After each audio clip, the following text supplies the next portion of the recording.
Quand est-ce que t'as décidé de t'appeler Youn? T'as des infos sur ta conception. T'as pas fait des belles rencontres en garde à vue? Tu faisais quoi dans la vie quand t'avais 4 ans? Maternelle, t'avais pas de meuf. Quel type de nourriture fait jouir ton visage? Râteau? Pas de râteau? Ah si. Des râteaux. Tu peux raconter un raton frontal?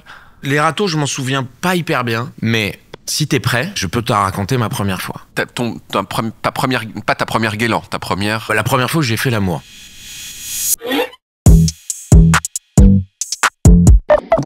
Salut, c'est moi le mug Smalltalk. Je parle jamais mais je suis là depuis le début. J'ai tout vu, tout entendu. Et aujourd'hui, je prends enfin la parole pour vous dire merci. Merci de suivre ce programme qui nous permet de recevoir des invités pour parler de tout sauf ce pourquoi ils sont connus. Et si vous, c'est l'inverse. Si vous aimez bien parler de ce pourquoi vous aimeriez être connu. Si vous avez plein de projets en tête, alors laissez-moi vous parler de Squarespace, le partenaire qui nous accompagne sur cet épisode et nous permet de continuer de faire des Smalltalk de qualité. Squarespace est une plateforme de site web tout en un conçue pour vous permettre de vous démarquer et de réussir en ligne. Développez tous vos projets avec Squarespace. Obtenez un nom de domaine, créez votre propre site web avec un kit de design qui permet à tout le monde de faire des choses super jolies. Moi, par exemple, j'ai fait un site qui customise des mugs. Comme ça, à chaque épisode de Smalltalk, je mets le nom de l'invité dessus. Avec Squarespace, vous pouvez même augmenter l'engagement de votre audience et générer des ventes, quels que soient vos produits. Moi, par exemple, ce qui m'intéresse, c'est les mugs. Mais vous pouvez faire autre chose. C'est ce que vous voulez. C'est pas obligé d'être des mugs. Ça peut être, je sais pas moi, des grandes tasses avec une petite anse sur le côté et un petit dessin devant. Ok, c'est un mug, j'ai pas d'autre idée. Mais vous en avez. Et c'est super facile de les mettre en avant grâce à Squarespace. Alors rendez-vous sur squarespace.com et profitez de 10% avec le code SMALLTALK10. Voir conditions en description de la vidéo. Et tout de suite, votre Smalltalk. C'est la première fois que je te vois en vrai de ma vie. Ouais. T'as un visage totalement équivalent à avant, en fait. Il y a une absence de dégradation. Est-ce qu'on peut s'arrêter là? Mais oui. Parce qu'après, je vais forcément dire de la merde. Le mieux, c'est de s'arrêter là. Merci d'avoir suivi Smalltalk. Wow. Non, mais il y a une lisseur, il y a une densité capillaire à peine modifiée. J'ai rien modifié, tout est naturel. Oui, mais je veux dire, elle sait pas dégrader, quoi. Je me suis fait refaire quelques dents parce que c'est vrai qu'il y a eu quand même beaucoup de bagarres dans la vie et surtout beaucoup d'after. Et alors, raconte une histoire de dents d'after. La plus débile. Ouais. On est au ski à Val d'Isère. Je dois avoir 20-21 ans. Ouais. Et on était très loin de la boîte de nuit. Et forcément il faisait froid, on était entre potes, etc. Et c'était chiant de marcher jusqu'à la boîte. Et là, il y a une ambulance qui s'arrête avec dedans des Anglais. C'était en fait une ambulance qu'ils avaient rachetée. C'était voilà, mais elle était détériorée, etc. Okay. Quoi. Okay. Et tout le monde monte à l'arrière. On était tellement nombreux qu'il y a presque plus de place, mais il y a quand même un peu de place. Ouais. Mais je veux jouer au con. Et donc, les Anglais qui étaient ivres-morts, évidemment, démarrent les deux portes ouvertes, et moi, je m'accroche derrière avec mes chaussures qui glissent sur le verglas. Forcément, passer, je vais pas dire même pas 40 km/h, passer 12 km/h, ça allait trop vite, j'ai lâché. C'est les dents compris. Donc voilà. Celle de devant en plus. Ouais. Et donc vraiment t'as souri après le truc. Et donc lesquelles sont fausses? Et après, non mais le truc c'est que j'ai fini la soirée. Hein. C'est que je suis pas allé à l'hôpital. C'est qu'après j'ai même pas ramassé mes dents parce qu'avec les flocons de neige tu sais pas du tout où elles sont. Et voilà. Donc elles y sont toujours. J'ai eu une vie beaucoup plus dissolue et je suis ravi maintenant d'être un peu plus harmonieux, on va dire. C'était quand la dernière dent cassée? Non, c'était il y a très longtemps. Ah oui d'accord. Oui, donc il y a vraiment un changement. Non, c'était il y a très longtemps. Ouais. Non, je veux plus faire de garde à vue tout ça. Ouais. J'en ai fait. Beaucoup. Oui. Si on les additionne toutes les unes avec les autres, on est sur à peu près une grosse semaine, quoi. Et est-ce que ça a donné lieu à des condamnations J'ai eu quelques trucs, mais pas des trucs graves. J'ai été condamné à verser 1 euro symbolique de dommages et intérêts à Marc-Olivier Fogiel. J'ai été interdit de stade pendant 4 mois. J'ai eu, je sais plus, 5 ou 6 000 euros à verser à une flic avec qui je m'étais pas bien comporté. Oui, il y a eu des trucs. Oui, il y a eu des trucs. Il y a eu des trucs. Mais est-ce que ça valait pas la peine? Bah si, parce que c'est constitutif. Oui. Et puis parce que c'est bien de savoir où sont les limites, où est la frontière pour justement éviter de trop la dépasser. Et comme je te le disais, je veux plus aller en garde à vue. C'est terminé, ça fait trop mal. Ça fait pas mal au corps, ça fait mal à l'âme, ça fait mal d'être en garde à vue. Ça fait mal à l'âme. Ben oui, parce que tu sais que t'as déconné, t'es dans un endroit qui est pas hyper agréable. Forcément t'y es après quelque chose qui a été compliqué, sinon tu serais pas là, quoi. Tu sais derrière ce qui va suivre, en plus avec les médias, t'es obligé de sortir dans le taxi avec la couverture sur la tête pour pas qu'on te prenne en photo, parce que, véridique aussi, ma dernière garde à vue, pour vraiment une connerie, quoi. J'avais laissé mon scooter, j'habitais à Montmartre, et il y avait une place de parking devant chez moi. Donc je garais, c'est vrai que c'est pas bien, je garais mon scooter sur la place de parking. Ouais. À l'époque, j'avais une voiture, et donc quand j'étais en voiture, hop, j'arrivais, je déplaçais mon scooter et je garais ma voiture. Et donc, je descends de ma voiture, je vais pour garer mon scooter, donc je descends sans casque, et je fais juste à 15 mètres avec le scoot pour pouvoir le remettre sur le trottoir devant chez moi. Et là, il y a une bagnole de flic qui passe. Qu'est-ce que vous faites sans casque sur un scooter? Je leur explique le truc, on commence à s'engueuler, etc., etc. Ça dégénère, ça dégénère, plaqué au sol, les menottes dans le dos, devant ma fille, 5 ans. Ils emmènent papa. Ouais. L'horreur, l'horreur. Et j'ai mon téléphone dans ma poche. Moment où la voiture part, au bout de 200-300 mètres, je reçois un texto que j'ai pas pu consulter. Quand je sors de garde à vue, après 13 heures, je regarde le premier texto que j'ai reçu. C'est un texto de mon agent, Alexandra Chamis, qu'on embrasse, qui me dit « Qu'est-ce que t'as encore fait ? L'AFP vient de dire que tu t'étais fait arrêter. » Donc, je suis même pas encore au commissariat. Je suis à 200 mètres de chez moi que le service de presse de la police a déjà prévenu l'AFP. Ah, genre, ils avaient envie de transmettre l'information. Non, c'est pas ça. C'est que, comme ils veulent pas être pris de court par nos réseaux sociaux, nos médias, etc., etc., quoi qu'il arrive, de toute façon, eux, ils vont donner l'information. Voilà. Et c'est pas relatif à moi, hein. C'était pareil si c'était Slimane ou si c'était quelqu'un d'autre, quoi. Mais ce qui a donné lieu à l'arrestation, c'est pas le fait que t'aies remonté la rue en scooter. Non, parce que je me serais excusé. C'est l'énervement qui a suivi. Bien sûr, mais c'est toujours ça. C'est toujours ça, les gens se roulent par terre quand ils se font arrêter par la police et ça dégénère. C'est toujours ça, c'est qu'il y a un moment, il y a du manque de respect. Et comme j'avais un problème avec l'autorité, mais je me soigne, monsieur. Et maintenant ça va, on peut te dire genre, vous déconnez, tu fais genre, c'est vrai, j'ai déconné.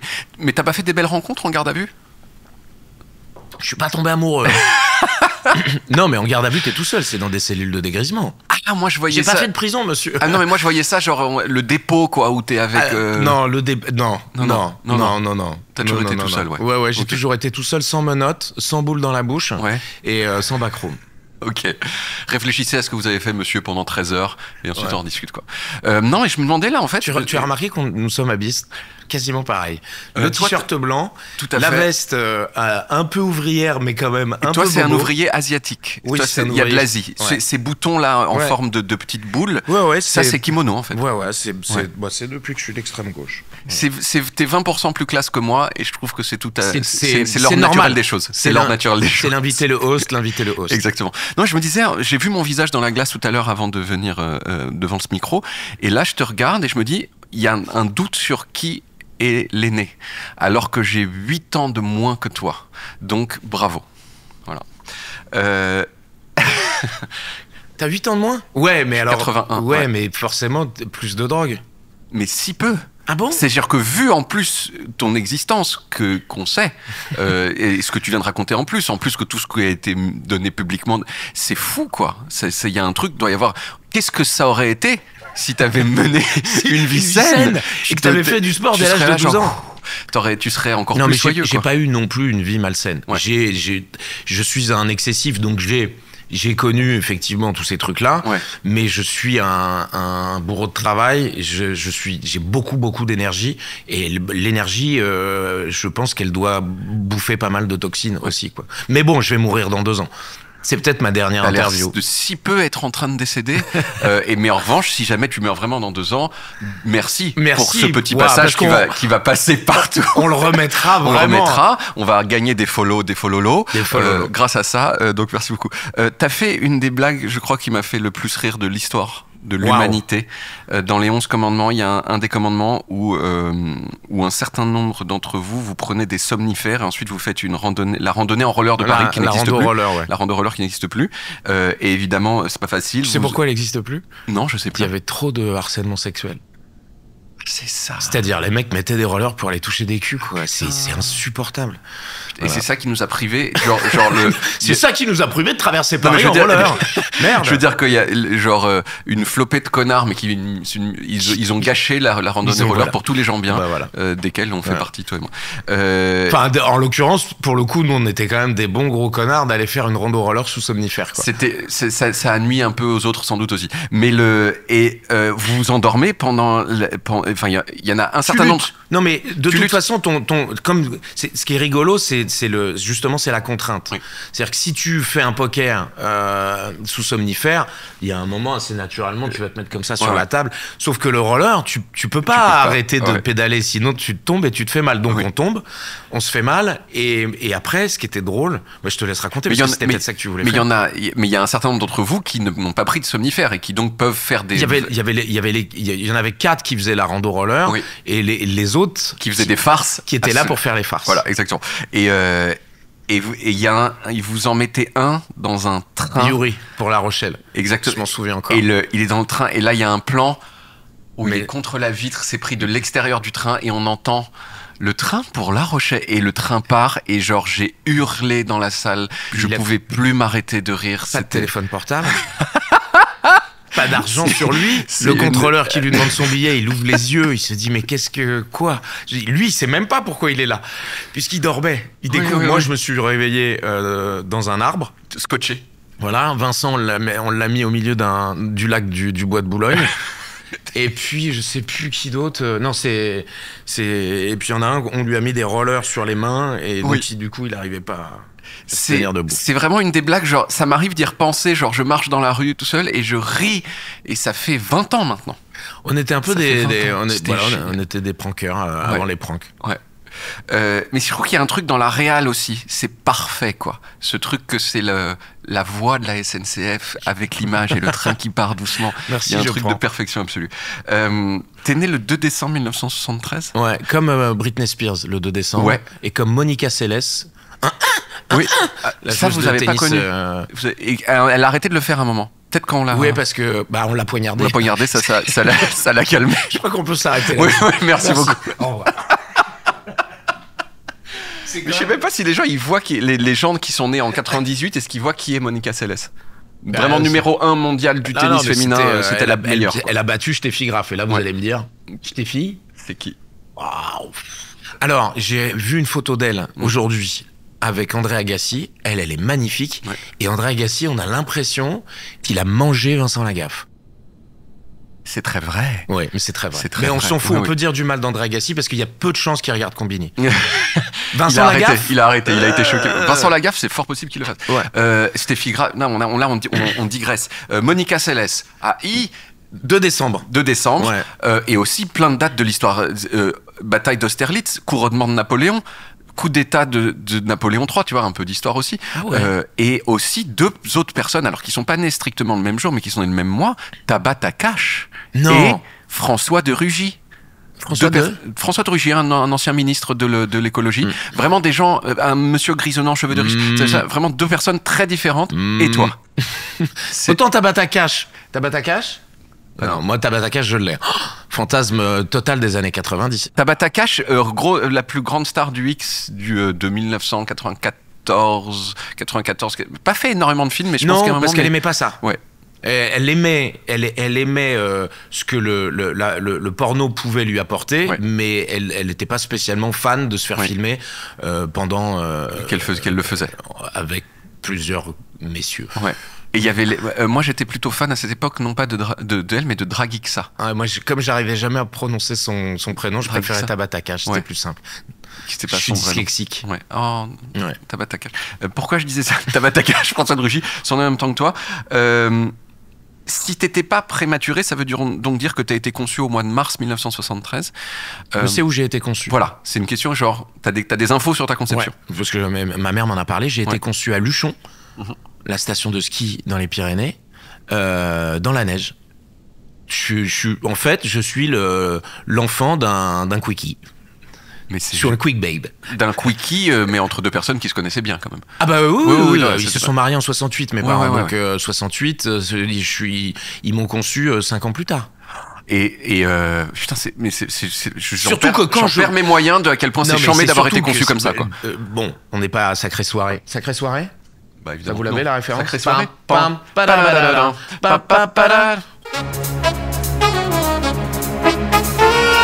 Oh là là, je me sens vieux. Ah oui, mais là, c'est Combini. si mes parents étaient là, tu verrais qu'ils n'ont pas du tout une tête à et faire une des attitude quickies à faire des quickies dans la neige. Ils ont plutôt une tête à aller acheter des plaids au magasin du plaid. J'avais pas une très bonne vanne derrière, c'est dommage. Non mais c'est bien parce que du coup c'est voilà. C'est une vanne Ikea, vous la finirez chez vous pouvez l'améliorer à la maison. Dans quelles circonstances est-ce que ta mère t'a transmis l'information papa, tu sais on était dans la neige avec ma mère à Luchon. Oui. On faisait un quickie et elle m'a dit dis donc comme ton père, le même sapin. Est-ce que ça va rester ça? On sait pas. On demandera à Tom. Non mais ça, je peux dire ce que je veux sur mes parents. C'est tout à fait. Non, elle sait que elle n'aimerait pas cette blague. Je t'en doute. Parce que ma mère est une fervente catholique. Elle n'aimerait pas cette blague, mais elle me dirait que j'exagère, mais elle m'aimerait quand même. Ouais. Voilà. Alors c'est un truc que j'ai jamais dit, mais tu sais que moi aussi j'ai été conçu à la neige. T'as pas d'infos sur ta ça arrive conception. ça qu'il y ait des parents qui disent moi je sais par exemple. Assieds-toi, Junior, on va te raconter. Alors voilà. Ma mère, je sais que c'était au ski et j'ai été conçu à Val d'Isère. Ah ouais? Ouais. C'est beau. À l'endroit où tu t'es cassé les dents. C'est beau. C'est beau. On a des points communs. On a des points terribles. Moi, c'était beaucoup moins classe qu'un quickie dans la neige. C'était juste, tiens, on n'a pas envie d'aller skier, les enfants. Ma sœur, elle va faire les cours de machin. On reste dans la chambre et voilà. Mais avec de la neige dehors quand même. Donc voilà, il y a 8 ans plus tard. Sur ta naissance, on t'a raconté des trucs? Il y a un truc bien sur ta naissance ou pas? Oui. Il y a un truc sympa. Ouais. À la base, je devais naître par voie normale. Ma mère est arrivée... Alors, mon père n'a pas accompagné ma mère à la maternité. Ouais. Ça l'emmerdait royalement. Ouais. Il était occupé, je sais pas ce qu'il faisait, donc c'est mon oncle qui a amené ma mère. Et quand ma mère a commencé à rentrer en travail, c'est comme ça qu'on dit? Ouais. Ouais, en labor. Labor, je pense qu'il y a un petit anglicisme, voilà, mais je sais pas. Quand elle a commencé à te faire. Voilà, mon père a débarqué pour lire un bouquin en salle d'attente, et je ne voulais pas sortir parce que j'étais bien. J'avais chaud, le buffet était gratos, et donc on a été obligé d'opérer ma mère pour que je naisse par césarienne. Oui. Voilà. Donc c'est pas dinguissime, mais déjà il y a un truc constitutif de la personne. Que tu veux pas sortir, quoi. Ouais, et puis on me dit de sortir, je dis non. C'est quoi? Je sortirai quand j'en aurai envie. Et là, vraiment, ils sont passés par la porte de secours. Voilà, et c'est aussi, comme ça a été compliqué, c'est aussi pour ça que je suis fils unique. Ouais. Ah, il a dit, genre non, plus jamais. Bah, c'est compliqué quand même. Ouais. Enfin, aujourd'hui, moi, tous mes enfants sont nés par césarienne. C'est simple quand tu le décides dès le départ. Mais quand c'est contraint, ça veut dire que tu as souffert avant. Ah, parce que donc ta compagne, elle a voulu la césarienne. Oui. Ouais. D'accord, ça c'est courant maintenant de vouloir la césarienne. Bien sûr. Ah, ouais. Ça t'abîme pas la vulve, déjà, petit. Mais ça t'abîme un peu le ventre. Bon, c'est une cicatrice qui est juste au-dessus du pubis. Tu veux que je te montre? J'ai la même. C'est comme ça que t'as accouché aussi. Qui est juste au-dessus du pubis. Ouais. Pour peu que tu te coiffes un peu vers le haut, ça se voit pas. Ah oui, comme cacher une cicatrice sur ta tête. D'ailleurs, on en profite. Moi, je préfère quand il y a quand même un peu de poil. Ah, moi aussi. Voilà. Moi aussi, ça me reste de la redoute. Oh là là, la redoute, c'est pas vrai. Et la redoute était bien parce que il y avait quelque chose à voir derrière la dentelle. Où est la dentelle? Voilà, exactement. Et on voyait les petits trucs. Et maintenant, on voit rien derrière la dentelle. Bah ouais. C'est une petite tristesse. C'est trop trash quand on parle de ça? Non, ça va. C'est Combini, donc ils sont quand même. Il faut faire un tout petit peu attention. Mais ce sont des excellents censeurs. On a encore le droit en tant qu'homme d'exprimer ce qu'on aime, de même que les femmes ont le droit de dire moi j'aime les sexes poilus, j'aime les sexes propres. Tout à fait. J'aime les sexes circoncis. Tout à fait. Je dirais que dans l'ensemble, c'est moins safe quand tu le fais en tant qu'homme aujourd'hui. D'accord. Voilà, globalement. Donc on le fait pas plus longtemps. On le fait pas plus longtemps, mais alors que moi je pourrais parler si j'ai fait des statistiques. Enfin. T'étais quel type de bébé? T'étais plutôt... Non, je crois que j'ai pas trop de souvenirs là-dessus. J'en ai pas du tout. En fait, mes premiers souvenirs... Premier souvenir de ta vie, justement, voilà. Premier souvenir de ma vie, c'est en Corse, à 2 ans, je me souviens d'un légionnaire. Attends, parce que j'ai pas terminé ma phrase. Parce que si je m'arrête là, on va dire waouh, le pauvre. Le pauvre. 2 ans à légionnaire encore, s'il devait faire chaud. C'est trop tôt. Non. Devant, je crois, la caserne de la Légion étrangère. Ouais. À Calvi, je me souviens d'un légionnaire qui garde la porte. Ils étaient habillés encore entièrement en beige clair, avec le calot blanc, et j'ai cette image de ce mec qui devait pas du tout être un officier. Voilà, c'est le premier souvenir dont j'ai l'impression de me souvenir. C'est fou ces trucs où tu dis genre bah tiens, c'est là ta conscience elle commence à ce moment-là, et pourquoi c'est ça qui reste. Et ça tombe sur un légionnaire. Louis C.K. il raconte que son premier souvenir de sa vie c'est d'être en train de même âge en train de faire caca tout nu dans le jardin de ses parents, et c'est là voilà qu'il est rentré dans le flux de conscience de son existence, c'est à mi-étron. Voilà, c'est ça quoi. C'est plus flamboyant comme histoire que la tienne. Mais parce que moi, en fait, tu peux pas trop digresser dessus. Oui, voilà, c'est vrai. Mais on voit très. Mais c'est un truc très de l'enfance.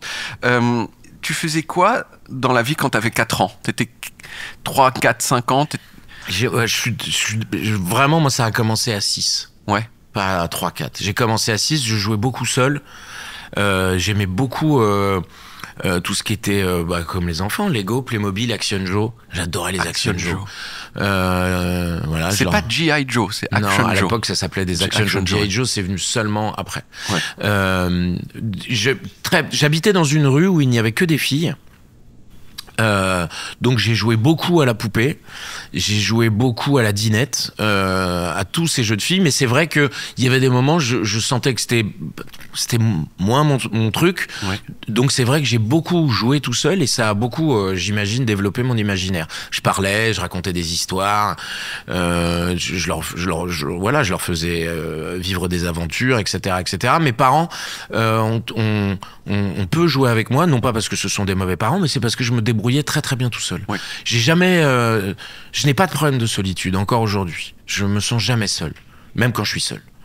Mais t'étais déjà genre un peu extraverti, pas genre du tout. Non. J'ai commencé à être turbulent à 13-14 ans, quand mes parents pendant très longtemps, j'ai été dans des écoles qu'avec des garçons. Genre des écoles privées avec que des garçons. Et l'année où on m'a mis avec des filles, c'est fini.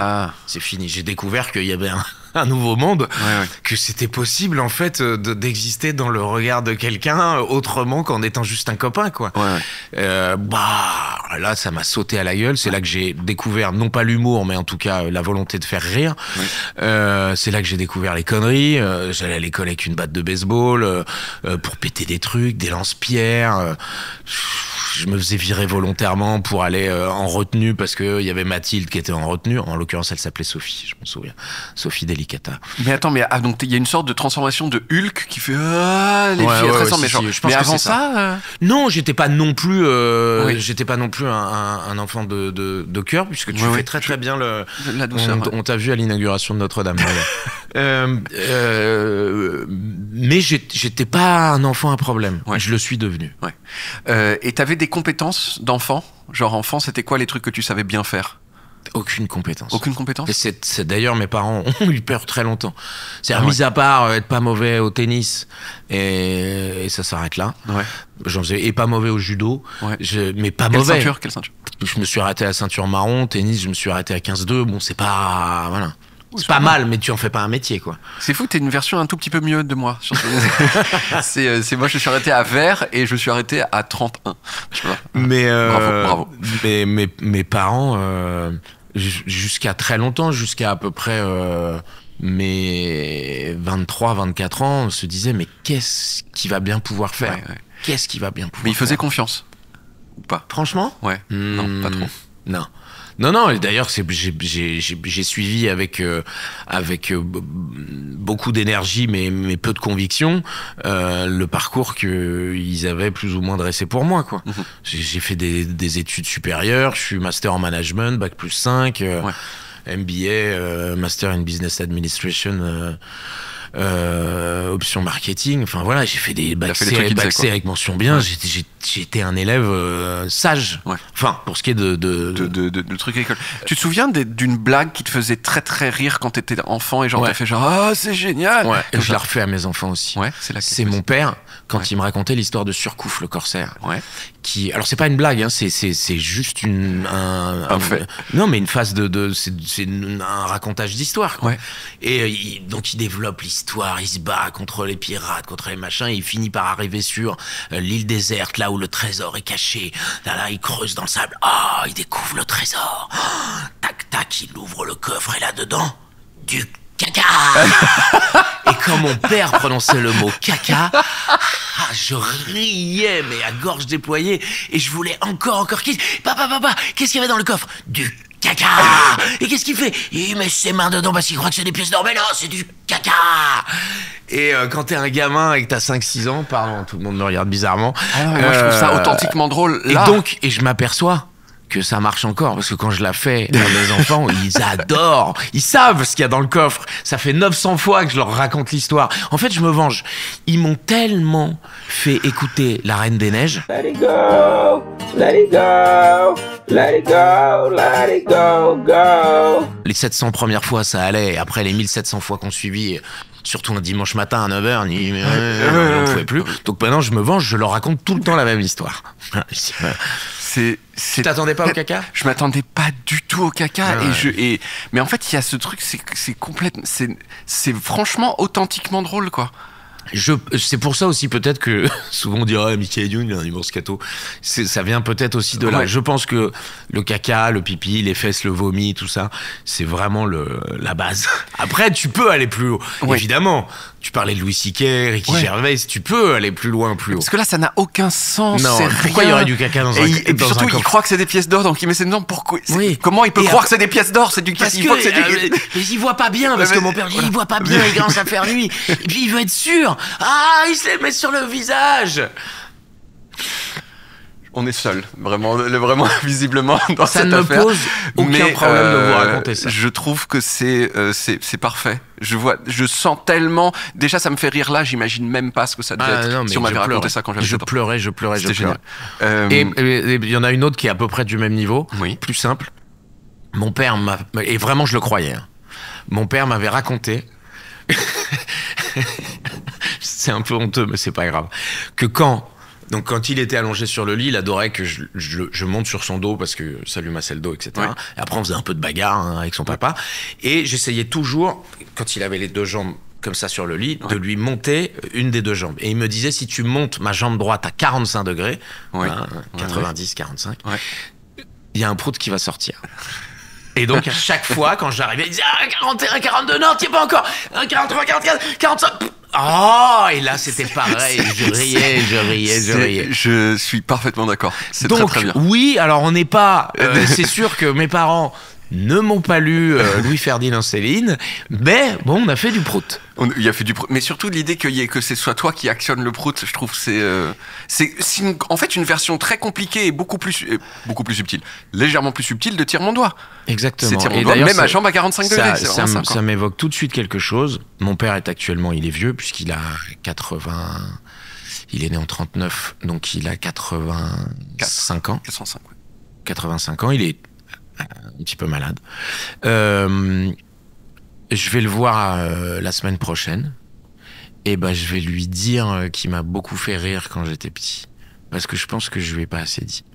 Et comme il travaillait beaucoup et qu'il a pas toujours... on se plaint toujours, nous, enfants. Tu sais ce que dit Freud, hein, quoi que vous fassiez, de toute façon, vous le faites mal avec les enfants. Je lui ai parfois reproché de pas avoir été là. Parce que ma mère était plus présente, mais regarde ce que je te raconte, parce que je viens de le conscientiser en fait. Et j'irai lui dire qu'il m'a beaucoup fait rire quand j'étais petit. Et tu lui rappelleras le 45 degrés. La jambe à 45 degrés. Tu faisais de la musique déjà quand t'étais tout enfant ou pas? Alors ils m'ont tout mis. Ouais. Ils ont essayé. Non, ils m'ont pas tout mis. Ils m'ont mis à tout. Oui. C'est important. C'est important. L'ordre des mots veut dire quelque chose. De même que la ponctuation. Oui. Parce que on mange mamie avec point d'exclamation à la fin, tu es en train d'appeler ta grand-mère pour lui dire de venir manger, alors que on mange mamie, ça veut dire qu'on mange mamie. Oui. Voilà. C'est pas le contraire plutôt? On mange mamie. Oui, c'est ça. Oui. On mange mamie, point d'exclamation. Voilà. Ça veut dire que tu manges ta grand-mère, Voilà. alors que on mange virgule voilà, mamie, ça veut dire dépêche-toi de venir manger mamie. Exactement. Voilà. Ça, donc ponctuation importante. Voilà. Donc ils t'ont mis à tout. Ouais. À la batterie, au clavecin. Le clavecin. Ouais, parce que je cherchais un instrument. J'étais un peu original, donc on cherchait un instrument original. Un sous-piano, quoi. Ouais. Ah non, fais attention. Enfin, Oui, après, je suis pas. Pourquoi on est passé au piano? C'est parce qu'en fait, tu peux jouer doucement ou fort. Le clavecin, c'est un truc. Ah ouais. C'est comme l'orgue. J'ai pas compris le gars à Notre-Dame.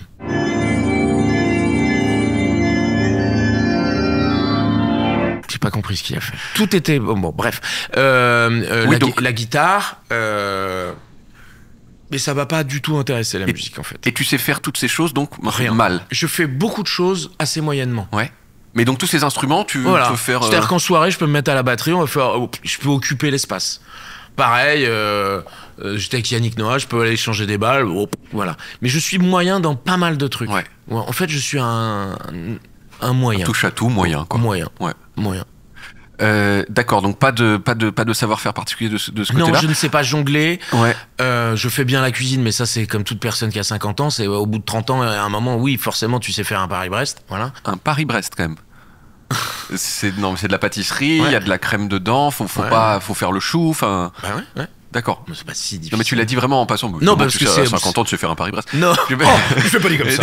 Je l'ai pas dit comme ça. Je l'ai pas dit avec prête. Non mais bon, c'est vrai. Tu sais mieux cuire. Alors on va prendre un exemple plus simple. Tu sais cuire des pâtes et faire une sauce à 50 ans, alors qu'à 20 ans, tu cuis trop les pâtes, tu mets de la sauce en boîte et tu te retrouves avec un pansement dans le ventre. Quoi. Je suis d'accord, mais c'est pas anodin que t'aies dit Paris-Brest. Parce que évidemment, tu sais faire un opéra. Je veux dire, bon bah tu sais gaufrer. Un opéra, c'est plus difficile qu'un Paris-Brest. Peut-être je surestime le Paris-Brest. Le Paris-Brest reste quand même de la pâtisserie, comment on appelle ça, de la case, Mama de la case, de grand-mère quoi. Ouais. Voilà, c'est comme le bœuf bourguignon. Ce sont des plats qui sont, ça demande du savoir-faire, mais c'est pas un vol au vent. J'ai perdu tout le monde. Un vol au vent, pour les jeunes qui nous écoutent, c'est un plat qui je pense, est passé de mode un petit peu, très années 70 pour le vol au vent. Pas de feuilleté. Non, par exemple, un soufflé. Ouais, ah oui. Tout le monde sait ce que c'est qu'un soufflé. Un soufflé, c'est très très difficile. Ça, je sais pas faire un soufflé. Oui, parce qu'il y a un truc de chimie en fait, qu'il faut genre la température et le machin. Donc même aujourd'hui, je suis pas un très bon conducteur. J'ai pas de talent, j'ai pas de talent particulier. Je suis comme tout le monde. T'as été bon élève donc toute ta vie. Ouais. Vraiment genre primaire dans les premiers. Ouais. Toute ma vie. Ouais. T'étais le premier ou t'étais Bon, j'étais le premier. Ah ouais. J'ai été le premier, ouais. J'ai eu mon bac avec je sais plus combien, 16 de moyenne ou 17, je sais plus. Ça c'est mention très bien, 17. Alors j'ai pas eu mention très bien, donc j'ai dû m'arrêter en dessous. 15 et demi, quoi. Après j'ai fait une prépa HEC. Et après j'ai fait... Et donc t'arrivais à être excellent élève tout en faisant...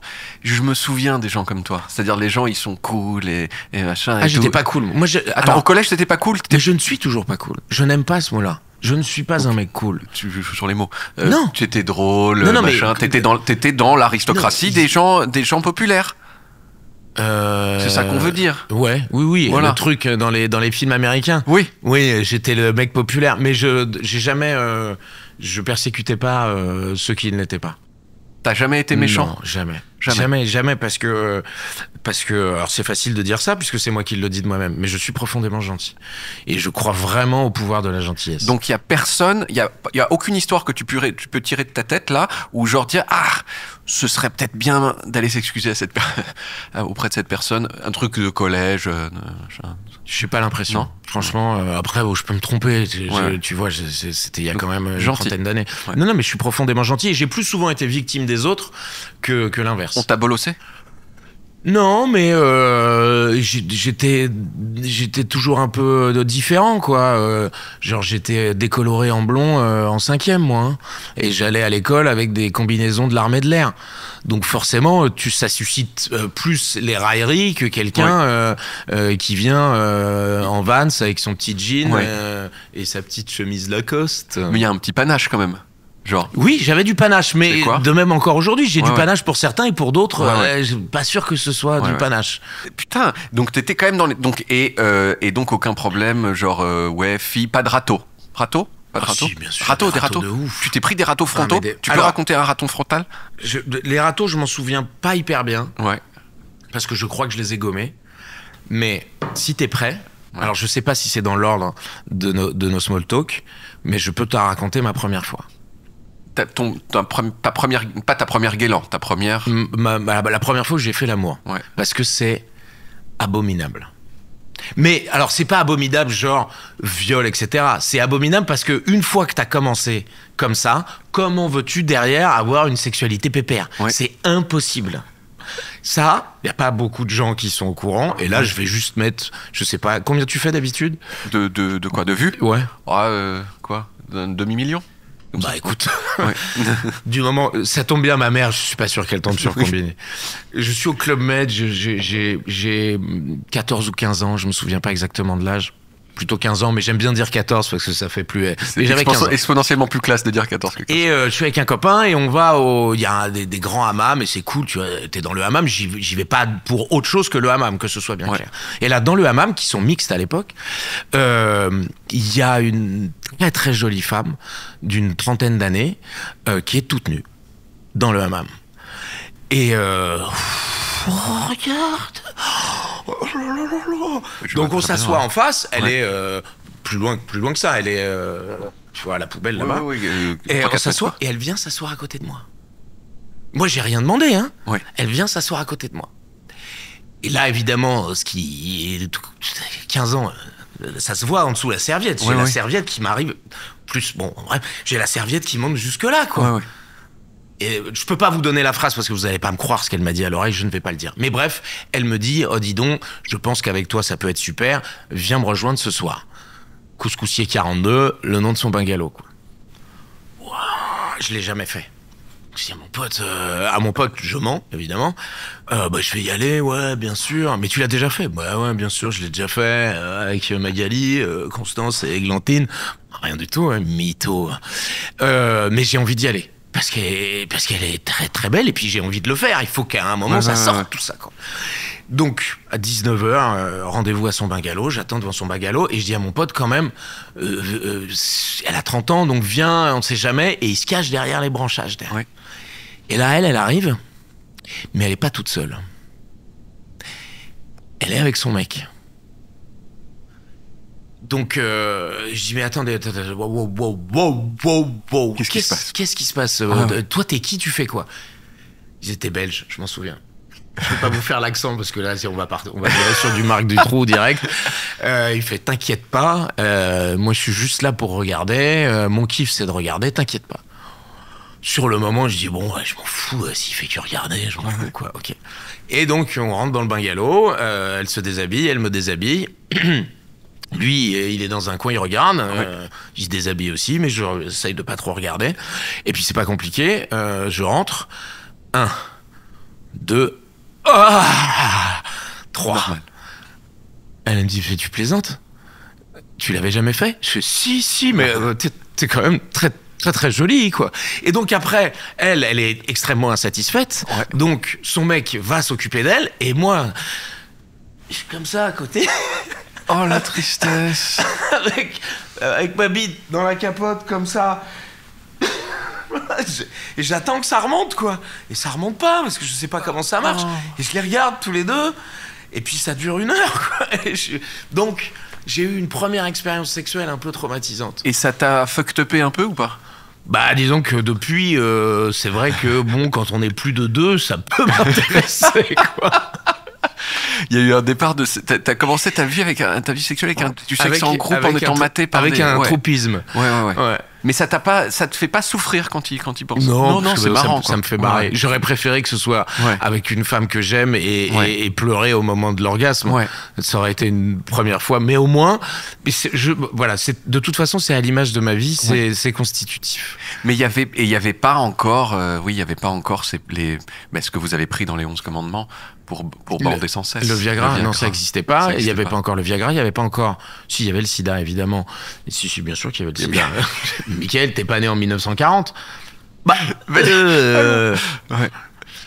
Et c'était pas grave à l'époque pour eux de faire ça. Oui, parce que c'est quand même pas bien. Hein. Aujourd'hui, c'est pas bien. En fait, je pense que c'est même illégal, en fait. assez frontalement illégal, quoi. Ouais. Pour leur défense, parce que si ça se trouve, ces gens-là... Ils existent encore. Non, mais même si j'ai changé de tête... Oui. Peut-être qu'ils se souviennent de moi. Je pense que je leur avais menti sur mon âge. Ah. Je pense que je leur avais dit que j'avais 17 ans, et comme tu le sais, la majorité sexuelle en France, c'est 16 ans. Ouais. Donc c'est pas ouf de coucher avec un garçon de 17 ans quand on a 35 ou 30. Oui. C'est encore moins ouf de coucher avec une fille de 17 ans quand on a 35. Ouais. Et alors, attends, pour terminer l'histoire, le lendemain, elle revient me voir, elle me dit on se retrouve tout à l'heure. Moi, j'ose pas dire non, je fais oui, et je me suis barré, j'ai pas voulu y retourner. Donc, preuve que ça m'avait pas plu tant que ça. Oui. Voilà. Ouais. Okay. Putain, oui, entrer dans la vie sexuelle et ensuite après, tu t'es entraîné, tu t'es fait. Alors après la deuxième fois, du coup, comme elle avait tout fait. Oui. Moi, je n'avais rien eu à faire. Oui. La deuxième fois, quand j'ai rencontré une autre fille à qui j'ai pu dire oui, je l'ai déjà fait, parce que ça c'était vrai. Oui. J'ai essayé de m'occuper de tout.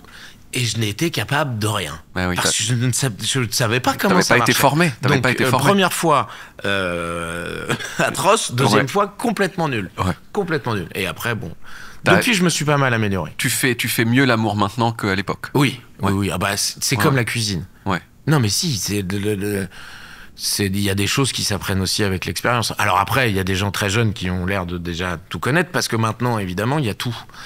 Mais alors attends, parce que toi t'es né quand même à un moment où le porno était rare quand même. Ouais. C'est-à-dire que t'étais adolescent, c'était en fait moi j'ai c'était une fois, mais c'était le premier samedi du mois et encore sur Canal. Il fallait que les astres s'alignent. Enfin je sais pas, c'était dans le... Ouais, et puis c'était compliqué parce qu'il fallait pouvoir aller dans le salon parce que le décodeur était dans le salon sans que tes parents t'entendent. Ouais. Tu pouvais aussi programmer le magnétoscope si t'avais un magnétoscope. Ouais, mais c'était dangereux ça. C'était dangereux parce que si c'était tu faisais griller, non, moi j'allais souvent chez le marchand de journaux. Ouais. Je vais vous prendre pour mon père Le Monde. Il veut aussi l'équipe. Il m'a dit qu'il voulait aussi Playboy et France Football. Et tu le gardais, pour toi. Mais ensuite, oui, je me souviens de trucs de magazines qui durent des années. En fait, parce que bien sûr, mais je les ai encore. Ouais, ma mère les a gardés assez gentiment. Ouais. Récemment, elle a nettoyé le garage, etc. Et enfin, avec un copain à nous qui voulait les jeter, elle dit ah non, ça c'est les magazines de Mickaël. Il y a encore des, il y a des pages connues. Mais oui. Et elle dit non, ça on les jette pas, c'est ces magazines, c'est mes premiers émois quoi. C'était New Look, c'était lui, c'était Playboy. Et je trouve que, ça va être mon petit moment passéiste. Je trouve que c'était plus charmant. Je parle pas de ma première fois, puisque ça on est avant ma première fois. Ouais. Je trouve que c'était plus charmant de découvrir l'érotisme que la pornographie déjà. Je trouve que c'était ça caresse beaucoup plus l'âme et les yeux de découvrir la beauté du corps d'une femme ou d'un homme que de les découvrir directement en gangbang, midget pregnant bukkake avec des douches de sperme. Pardon. Ouais. Donc on n'a pas le choix. Il y a du porno qui est en libre accès pour tout le monde tout le temps, mais ça fait des ravages parce que les jeunes s'éduquent maintenant. Leur éducation sexuelle vient de là, et donc ça me déplaît Ouais. Mais moi je me souviens qu'il y avait quand même des magazines, enfin toi tu parles de New Look et de Playboy, il y avait aussi Hot Vidéo. Ah mais ça c'est plus tard, j'ai fait la couve de Hot Vidéo. Allez. Ouais, j'ai fait la couve de Hot Vidéo. Oh, putain. Ouais. Et c'était quoi l'article ? J'étais allé, c'était l'époque du Morning Live. C'est le moment où malheureusement on parle un peu de carrière. Et donc j'étais allé perturber c'était stage, c'était fabriqué avec Hot Vidéo, mais les acteurs n'étaient pas prévenus. Et pendant qu'ils étaient en train, donc toute la contradiction de ce que je te raconte, je te dis que et en même temps, je suis allé perturber un film pornographique. Donc, voilà, mais je savais pas. Je réfléchis maintenant que j'ai des enfants. Et donc t'es arrivé en disant, je suis arrivé avec mon mégaphone, la célèbre phrase Morning Live, et eux ils étaient en train. Oh D'accord. Et c'est là que j'ai rencontré Clara Morgan. Non, n'importe quoi. Non, je l'ai rencontré parce qu'après on est devenus un peu copains et tout. Non, mais copains. Putain, tellement d'informations sur la pornographie en même temps. Faut que je me reprenne mes esprits. Oui, d'accord. Haute vidéo, porno rare, trafic de magazines au collège, non, pas du tout. Ok, très pas simple. Du tout. J'ai juste vendu des cigarettes faites avec des feuilles, c'est tout. Avec des feuilles. J'achetais des cigarettes, tu sais, déjà vides. Ouais. Voilà. Je prenais des feuilles de chêne, de bouleau, de platane. Je les broyais et je les rentrais dedans. Mais alors, tu les rentrais dedans avec un entonnoir fait en papier. Donc, j'y passais des heures. Et après, je vendais des paquets de cigarettes. Mais donc, c'était une escroquerie. Disons que oui, on peut appeler ça comme ça, mais le mec qui fumait la clope s'en rendait quand même très vite compte. Que c'était, il avait perdu son argent. C'est comme le mec qui vend à la place du shit du réglisse, tu te rends très vite compte que c'est pas du shit. D'ailleurs, je pensais en parler après, mais il y a une des phrases qui m'a quand même beaucoup marqué dans tout ce que t'as fait, c'est pourquoi à la récré je vendais mes crottes de nez. Après dans la cour de récré, oui en loose day, je vendais mes crottes de nez. J'adore cette phrase depuis toujours, l'idée qu'il y a une transaction qui se fait, genre il y a un mec qui vend ses crottes de nez. Il y avait des transactions à l'école. Ouais, mais des billes, beaucoup de billes. Oui, mais l'idée de... J'adore ce truc que, genre, c'est quoi ton pitch pour vendre tes crottes de nez? C'est quoi à la récré? Genre, qu'est-ce que tu dis? Genre, non, mec. Ça, regarde, ça c'est du Mickey. Ça, c'est du Mickey. Ça, regarde. Ça, c'est du Picasso. Et normalement, mais je te fais un prix, quoi. Tu vois. Ouais. Comment c'est venu cette phrase de. Tu sais, tu cherches des... Je vendais mes crottes de nez. Mais ça veut dire que tu faisais le con, quoi. Oui. Voilà, oui. Tu vendais tes crottes de nez, ça veut dire que t'étais... Moi, j'adorais aller au fond de l'histoire, quoi, tu vois, et de voir le petit mec qui a 10 ans et qui... Ah non, j'étais pas du tout, businessman à l'école. Non, parce qu'il faut être un sacré vendeur pour vendre ses crottes de nez. Vendez-moi cette crotte de nez. Ça pourrait être le Loup Wall Street 2. Ouais. Putain, il faut qu'on revienne... Vendez-moi cette crotte de nez. Ok. Vendez-moi cette crotte de nez. C'était le bic, c'est le bic. Eh oui. Il faut qu'on reprenne. Attends, on était au collège, machin, le lycée, donc bon élève tout le temps. Mention au bac C, mention bien, et ensuite prépa, quoi. Ouais. Donc t'étais bon élève, t'as appris. Il y a des choses qui t'ont marqué quand même dans ce parcours académique super. J'adore l'histoire géo. Ouais. J'adore la géopolitique. T'étais fort et je le suis toujours. Hein. Ouais. J'adore la géopolitique. Ouais. Je n'en parle pas parce que. C'est devenu trop complexe, donc je préfère garder mes idées pour mon cercle privé. Fan de philo, beaucoup la littérature, même si c'est pas du tout l'image qu'on a de moi, mais je m'en fous complètement. Ouais, j'ai aimé tout ce que j'ai appris. J'ai beaucoup moins aimé tout ce qui s'est passé après, c'est-à-dire ce qui s'est passé en école de commerce m'a beaucoup moins plu. Le marketing, le management, la finance, la compta, apprendre à mentir aux gens, parce que le marketing, c'est ça, quoi. Ça m'a beaucoup moins plu et j'ai été un très très mauvais élève un des derniers de la promo. Je me souviens encore de ce que me dit le doyen quand il me serre la main et qu'il me donne mon diplôme. Il me dit... Ah, vous y êtes arrivé quand même, hein, parce que j'étais un des derniers. Ouais. Je fais encore un cauchemar assez fréquemment. J'avais un cours qui s'appelait TQM, Total Quality Management, et je n'y suis pas allé une seule fois en 3 ans. Je ne peux pas te raconter ce qu'il y a dedans, je n'y suis jamais allé. Ouais. Et le 0 est éliminatoire. Donc si j'avais eu 0, je n'avais pas mon diplôme. Et je me souviens encore de l'examen où j'ai fini par avoir 1, parce que j'avais dû écrire un truc quand même... Tu comprends peut-être un peu les questions... Ça tourne quand même autour du commerce, hein, voilà. Et je fais encore ce cauchemar assez fréquemment de me retrouver en examen de Total Quality Management et de ne pas comprendre les questions. Et donc d'avoir 0 et de ne pas avoir ton... Voilà, je suis encore dans cette culpabilité-là. Et ensuite, donc là, tes parents étaient contents. Et il y a un court moment où tu t'es dit, tiens... Ils étaient pas hyper contents, là. J'étais à Nice, je leur coûtais quand même assez cher, je prenais des acides. Du LSD, hein. Je parle pas pas des acides qu'il y a dans le citron, quoi. Je prenais parce que tu aimais bien la drogue. J'aimais bien le LSD. Le LSD. J'étais DJ. Oui, t'étais pas à fond dans les... J'étais en rave party. Je m'habillais en fluo et en argenté. J'avais pas un avenir ouf chez LVMH. À 0 moment, tu t'es dit, tiens, je vais suivre la voie normale après une école de commerce qui est de faire du commerce. Dès le bizutage, parce que je me suis fait bizuter sévère. Très très sévère. Mais je leur ai tenu tête, je leur ai dit, je vous emmerde. Ils m'ont pourri comme rarement ils ont pourri quelqu'un. J'en ai pleuré. Mais je suis resté très fanfaron. J'ai continué à les défier. pendant toute la semaine, j'ai continué à leur dire que je les emmerdais, je leur balançais du gnoc mam dans la gueule. J'ai été le pire. Et j'ai rencontré encore des mecs qui m'ont dit on n'a jamais réussi à te bisuter. T'es le pire mec qui existe de toutes les écoles de commerce de cette génération-là. T'es le pire mec. On n'a pas réussi à te bisuter. J'ai pleuré, j'ai souffert, mais je les ai plus fait chier qu'ils ne m'ont fait chier. Mais c'était l'époque où le bizutage, je pense que ça c'est peut-être un tout petit peu calmé maintenant, mais il y avait genre ouais, tu dois boire du vomi, tu dois. Ça c'est plus les années. Moi, je suis promo 96, donc ça veut dire que j'ai commencé mon école 3 ans avant, 93.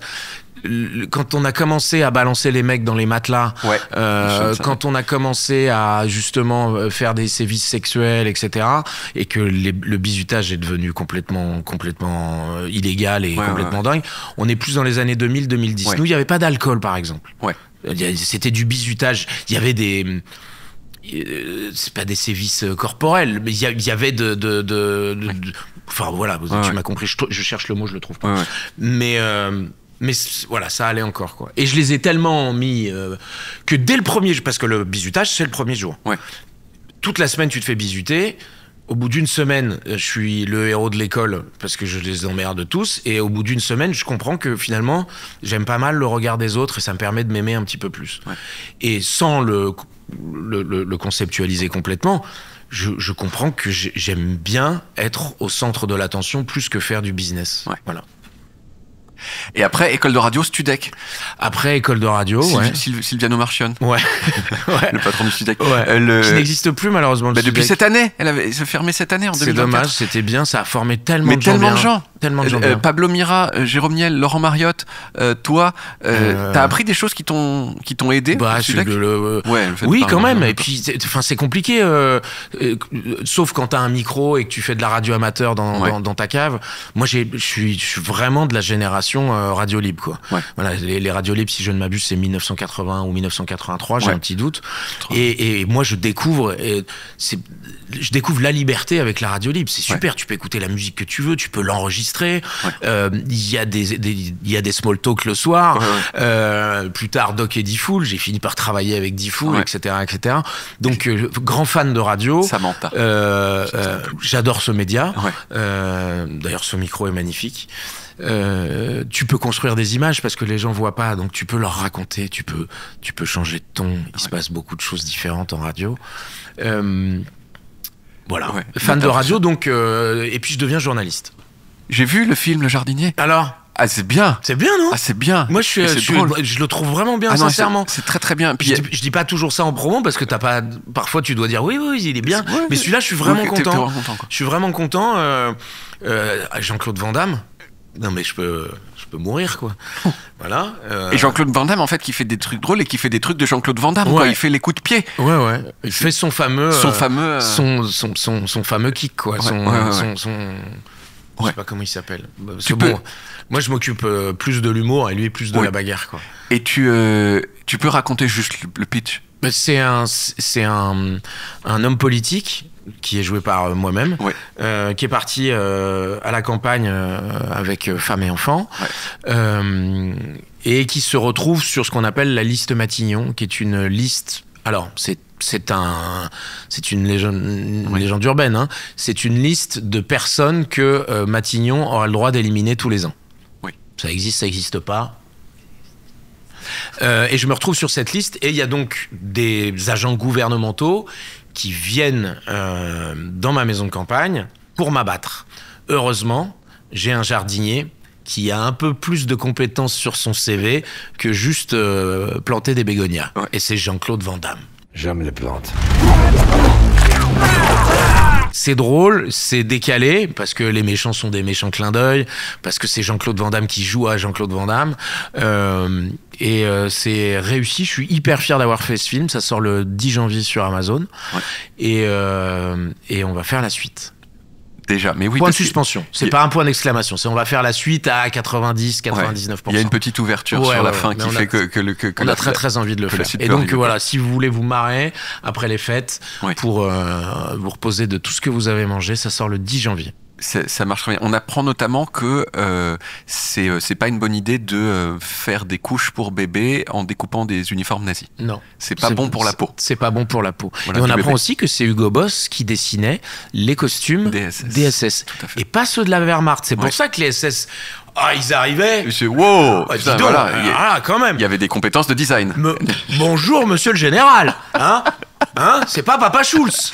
Ouais, je- Ah non, mais. Ouais. Non, ouais, Pardon ouais, hein, pour tous les gens qui sont morts. qui ont vécu la Shoah et qui nous regardent. Il y en a de moins en moins, heureusement. Et alors la fin de Small Talk, c'est toujours un truc qui s'appelle en vrac. On pourrait dire que là c'était quand même très très en vrac, mais là mais il y avait quand même une vague chronologie. Là il y en a moins quand même. Qu'est-ce que tu as fait de ton argent quand tu as commencé à en gagner? La première chose que tu as fait? Le premier truc avec mon salaire de Skyrock, la première fois que je suis payé en tant que journaliste parce que je présentais les news à Skyrock le matin, je faisais la matinale. Je me suis acheté ma passion, le truc que j'aime le plus au monde, un home cinéma. Donc je me suis acheté la télé, le lecteur de DVD, à l'époque on en avait besoin, et les 5 enceintes. Et des trucs, donc un truc de... Oui, je vois très bien, un truc Voilà. malade, puis la grande télé, machin. Quand est-ce que tu as décidé de t'appeler Youn? C'est pas moi qui l'ai décidé. C'est justement à Skyrock, Laurent Bounot, qui est le directeur des programmes, qui est le patron de Sky. Je présente mon premier flash. Je suis un peu tremblant et tout, et l'animateur m'annonce et il me dit tout de suite on retrouve les news avec Michael Benayoun. Et je fais mes news.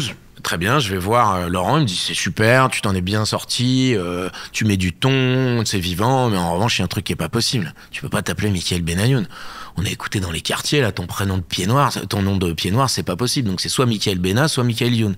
Je dis ah d'accord. Dis donc. Je dis quoi donc? Bah Michael Bena ou Michael Youn? Youn. Et je suis tellement déçu en fait. Parce que j'ai pas calculé sur le moment que 30 ans plus tard, quand je suis au supermarché et que je paye avec ma carte, elle me dit ah mais en fait vous appelez pas Youn. Si j'avais eu à choisir mon pseudo, j'aurais choisi un truc, mais je sais pas, Michael Gallagher quoi, un truc Kangette ou juste un truc comme Jamel ou Gad, hyper mémotechnique, juste Michael, ça m'allait quoi. Ouais, Mika. Voilà, ou Mika. Bon, il y a un moment, on aurait dit c'est toi ou c'est moi. Tu choisis, gars. Bah, il est arrivé après, donc il aurait dû choisir autre chose. Mika 2. Ouais. Voilà, Mika 2, il se serait appelé. Et c'est con, parce que à cause de ça, on m'appelle Michael, alors que je m'appelle Michael, parce que je suis pas américain, ça se voit. On m'appelle surtout Michael Young, avec un G. Ouais. Une vie de... Et puis il y a un côté... Michael Young. Ouais. Tu vois, il y a un truc sec, alors que je suis pas sec. Ouais. Que, en fait, d'ailleurs, tous mes potes m'appellent Mika. Ouais. Mes enfants m'appellent papa. Mais on m'appelle plus souvent Mika que Michael, quoi. Michael, parce que c'est plus doux. Donc tu regrettes, t'es pas content de t'appeler Youn encore? Non, je suis pas content de mon pseudo. Mais je peux plus en changer, ça va être hyper bizarre si j'en change maintenant. Oui. Non, mais comme Prince, je peux. C'est vrai que tu peux, mais c'est vrai que faut quand même être bien assis sur une notoriété mondiale pour pouvoir se... Non, une petite notoriété en France, je décide que Michael Youn a décidé maintenant qu'il voudrait s'appeler Mika. Ouais. Oui, Mika, le chanteur, n'est pas content, Ouais. il trouve que c'est lui. Voilà, ils ont décidé. Octogone. Je suis sûr que je vais le défoncer. En plus, Mika, c'est sûr, je l'aime, il est adorable. Mais dans l'Octogone... Je crois que tu défonces Mika. Mais oui, c'est sûr. Tu défonces Mika. Ouais, je pense aussi. Qu'est-ce que tu penses de ton propre visage? J'ai eu beaucoup de mal avec mon nez pendant des années. Et avec l'âge, j'ai fini par comprendre que mon nez, c'était aussi une partie de ma personnalité, etc. J'ai un nez fort et j'ai une personnalité qui n'est pas transparente. Donc, mais je me torturais, je me disais un jour quand j'aurai de l'argent je me ferai opérer du nez, parce que je m'en suis pris plein la gueule, gros pif, gros nez, en plus voilà, quand tu t'appelles Benayoun c'est pas simple. Je m'en suis pris beaucoup quoi. Donc j'ai eu du mal avec mon nez, mais maintenant ça va. Et tu leur disais mais je suis pas juif. Oui, je suis pas juif, ma mère est catholique. Fais voir ta bite. Oui, je suis circoncis, et alors c'est médical. C'est pas un rabbin qui l'a fait, c'est un chirurgien. Si tu devais être exécuté publiquement, tu choisirais quoi comme méthode d'exécution? Waouh! Alors ça, cette question a l'avantage que je n'y ai jamais réfléchi. Je me réjouis qu'il n'y ait plus la peine de mort en France depuis 1981 et je crois que c'est ça une démocratie.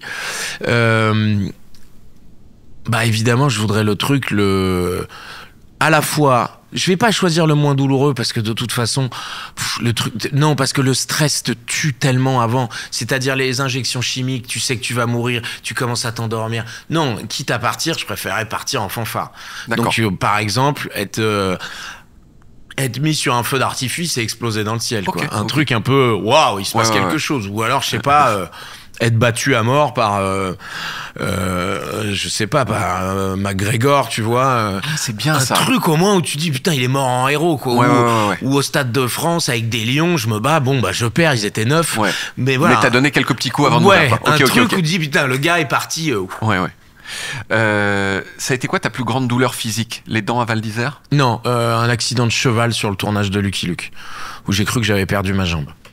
Ouais. On faisait du cheval et je me suis mangé un tracteur dans la jambe. Parce que genre le cheval il fait comme ça et il passe à côté du tracteur. C'est-à-dire, voilà. Et ça a été pire parce qu'après il m'a traîné pendant 50 mètres et ma tête s'est arrêtée à 10 cm d'une moissonneuse batteuse, etc., etc. J'aurais pu mourir tout simplement, mais c'est vrai que j'ai cru que j'allais perdre ma jambe et je crois que j'ai jamais autant pleuré que ce jour-là. Si une autre fois quand j'étais beaucoup plus jeune, que j'étais au cirque et qu'il fallait aller chercher de l'argent pour avoir des petits gifts et que j'étais tombé sur la tête et que j'avais pas pu avoir mon petit gift, j'avais beaucoup pleuré aussi. Mais bon, c'est cette fois-là où j'ai le plus mal dans mon corps. Tu préférerais ne pas avoir de coude? Ça, je joue tout le temps ça avec mes enfants. Ouais. Tout le temps.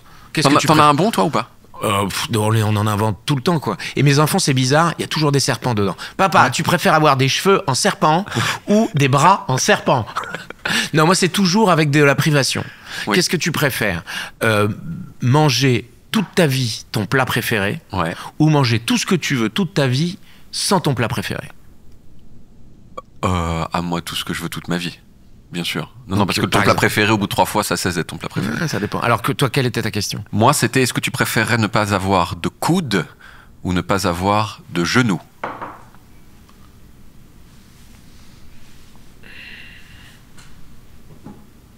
Ne pas avoir de coude. Pas avoir de genoux, c'est très compliqué pour marcher. Pas avoir de coude. Ah putain, d'un coup. Par exemple, on en a beaucoup parlé, la masturbation. Terminares. Alors, est-ce qu'on peut avoir un coude et un genou? Oui, le par meilleur. exemple, parce que si c'est du même côté, ça passe. Tu fais ça. Oui, t'es juste un peu raide d'un côté, quoi. Oui, on se dit. Il a eu un petit AVC. Un petit pour peu que tu marques ça, t'es bien. Ouais, t'es bien. Putain, c'est clair. Donc, pour transiger, on ferait un coude, un genou. Un coude, un genou, ça me paraît très bien. C'est la réponse la plus originale. C'est une question que j'ai posée à beaucoup de gens. La réponse la plus originale que j'ai eue jusqu'à présent. T'es jaloux? Pas du tout. Non? D'ailleurs, c'est presque un problème. Ah. Ouais.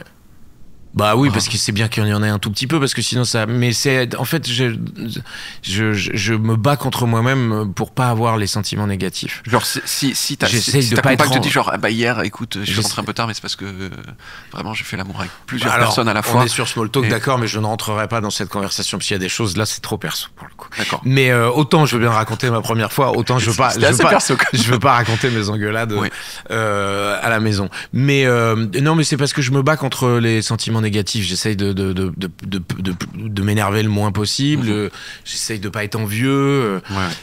Le but c'est d'être en paix à un moment et pouvoir se dire j'ai aimé ma vie et je suis ok. C'est ce que m'a dit mon père il y a pas très longtemps. Il m'a dit je suis ok pour partir, je suis en paix.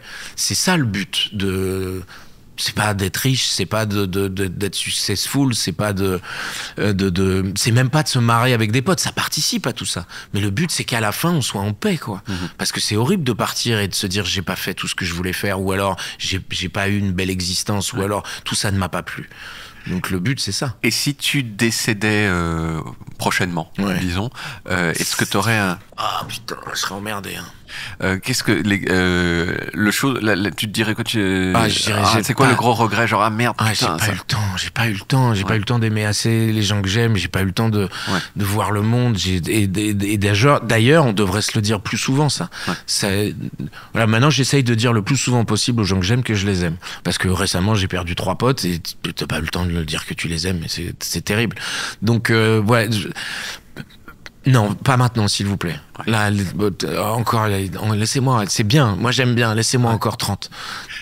Si on t'assurait que tu as encore 20 ans à vivre et que tu seras en pleine santé, mais en revanche, dans 20 ans, tu meurs, ou alors, on ne sait pas quand est-ce que tu meurs, peut-être tu meurs demain, peut-être tu meurs très tard en mauvaise santé, est-ce que tu prends le deal?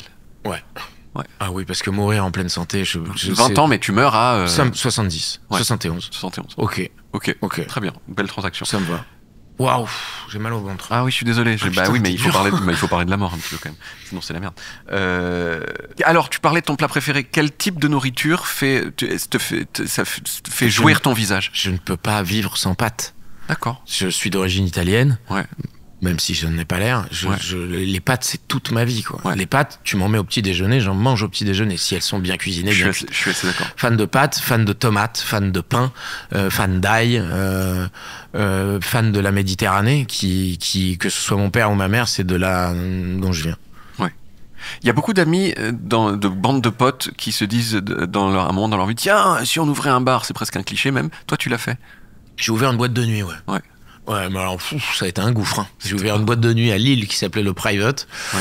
Avec, ça me dérange pas de le dire, à l'époque, mon sécurité, puisque je pensais à l'époque qu'il fallait avoir un garde du corps. Donc j'avais un garde du corps. Ouais. Maintenant, j'en ai plus, parce qu'en fait, le garde du corps, il fait qu'une seule chose, c'est attirer l'attention. Ouais. Et puis, mais bon, il était quand même plus là pour protéger les autres de moi que moi des autres, hein, mine de rien. Et donc, on s'était dit, tiens, on ouvre ça ensemble. Et puis, c'est la grande histoire. Il s'est barré avec la caisse, quoi. Voilà. J'ai jamais vu un centime de cette histoire. Ah ouais. Et ça a fermé, du coup. Ah bah j'imagine, ouais. Je sais plus où est-ce qu'il est. Je sais même pas où est-ce qu'il est. Je l'ai même pas attaqué parce que je le retrouverai jamais. Ouais. Voilà. Ok, donc pas Nourri, une bonne... si tu regardes Combini, bah sache que t'as pas été très très réglo, hein. C'est bien, mais peut-être que ça va se régler grâce à ça. Il va dire, oh, oui, c'est vrai, putain, t'as raison. Voici de l'argent. Vu l'argent investi, je doute fort que ils reviennent avec ça et qu'ils me disent tada, Ouais. 20 ans plus tard. Je t'ai pas posé de questions, genre, est-ce que t'as fait des petits boulots? Ouais. Qu'est-ce que t'as fait? J'ai été vendeur de glace. Ouais. Mon premier job, ça a été vendeur de glace. Quel âge? 16. Juste 17. après le Club Med. J'ai fait Géo au Club Med. Ouais. Et j'ai été agent secret pour les ascenseurs. T'es allé espionner? Mon premier stage, j'étais agent secret pour...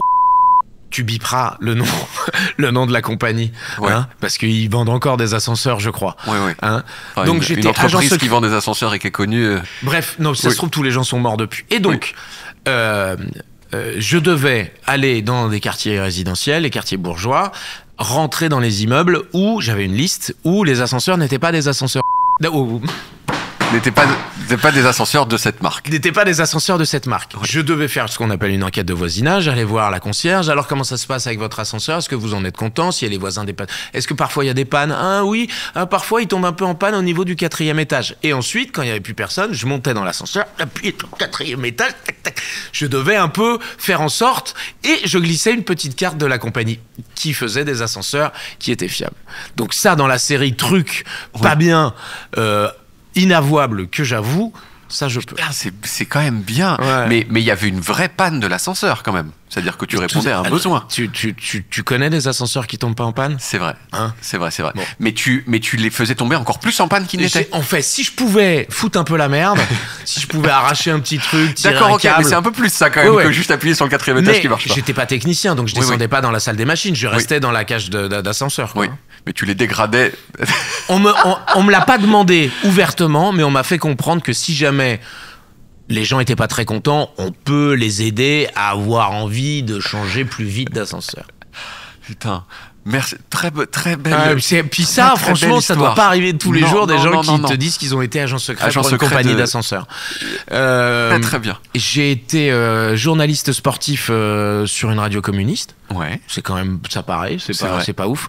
Et donc, je ne traitais que les villes communistes. C'est-à-dire, je donnais des résultats, par exemple, de foot, de handball, et je donnais que les villes où le PC était à la mairie. Et donc, je faisais des revues de presse sportive qui étaient quand même très... Il y avait plus de villes communistes à l'époque, mais quand même. Oui, quoi. il y avait à l'époque, il y avait des villes communistes. Mais donc, par exemple, en hand, tu donnais Livry-Gargan, mais tu donnais pas Nantes. Voilà, tu donnais que en hand, Livry-Gargan. Voilà, tu donnais que Bobigny. Que si les etc. communistes ne s'intéressaient qu'aux autres communistes, en fait. Mais Donc c'était la un peu le cas, radio quoi. à l'époque, maintenant c'est une radio de jazz que j'aime beaucoup, Mais qui s'appelle, c'était TSF. Mais c'est donc t'étais à Bobigny? Ouais, j'étais avenue Karl Marx. Mais Quand tu bosses avenue Karl Marx, il y a un moment, t'as le droit d'être communiste. Et donc t'as connu Amar Abdelkrim? Tu plaisantes, bien sûr que j'ai What? connu Amar. Mais moi aussi j'ai fait. Mais Bien sûr. Laurent Sapir? Bah, il bosse encore. Il y est Laurent Sapir. encore. Il est encore. Tu l'entends sur Nova maintenant. Mais bien sûr. Ouais, bien sûr. Moi aussi j'ai fait des stages à TSF quand c'était déjà TSF, mais il y avait tous ces gens-là encore qui venaient de Bobigny, la radio communiste.